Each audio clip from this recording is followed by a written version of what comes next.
கோவை மாவட்டம் சூலூர் அடுத்த பாப்பம்பட்டி அதன் சுற்றுவட்டார பகுதிகளில் உள்ள தொழிற்சாலைகளில் பணியாற்றும் பணியாளர்களுக்கு ஏற்படும் விபத்துகளால் அதிக அளவில் இரத்தப்போக்கு ஏற்பட்டு பின்னர் மருத்துவமனைக்கு வரும் நிலை உள்ளது.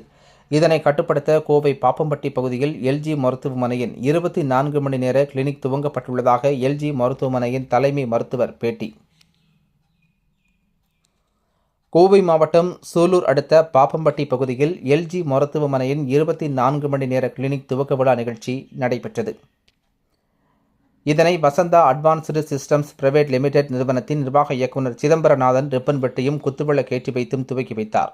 தொடர்ந்து செய்தியாளர்களை சந்தித்து பேசிய எல்ஜி மருத்துவமனையின் நிர்வாக இயக்குநர் கோபிநாத் மற்றும் எல்ஜி மருத்துவமனையின் தலைமை மருத்துவரும் மருத்துவமனையின் நிர்வாக இயக்குநருமான லதா கோபிநாத் ஆகியோர் செய்தியாளர்களை சந்தித்து பேசினர். அப்போது கோவை சூலூர் பகுதியில் கடந்த 5 ஆண்டுகளாக எல்ஜி மருத்துவமனை இயங்கி வருகிறது. இங்கு சூலூர், பாப்பம்பட்டி, பட்டணம் உள்ளிட்ட பல்வேறு பகுதிகளில் அதிகமான தொழிற்சாலைகள் இயங்கி வருகின்றது. இங்கு சுமார் 1000கணக்கான தொழிலாளர்கள் பணியாற்றி வருகின்றனர். இங்கு ஏற்படும் விபத்துகளால் அவர்கள் மருத்துவமனைக்கு வருவதற்குள் அதிகமான இரத்தப்போக்கு ஏற்படுகிறது. இதனை கருத்தில் வைத்து இந்த பகுதியில் 24 மணி நேர கிளினிக் துவங்கப்பட்டுள்ளது. இந்த கிளினிக்கில் 24 மணி நேரமும் அவசர சிகிச்சைக்காக மருத்துவர்கள், செவிலியர்கள், மருந்தகம் தயார் நிலையில் இருக்கும். எந்தவித அவசர சிகிச்சையாக இருந்தாலும் மருத்துவர்கள் உடனுக்குடன் அவர்களை பார்த்து முதலுதவி வழங்குவார்கள் என தெரிவித்தனர். மேலும் இங்கு தமிழக அரசின் காப்பீட்டு திட்டத்தின் கீழ் சிகிச்சை அளிக்கப்படும் என்றும் தெரிவித்தனர்.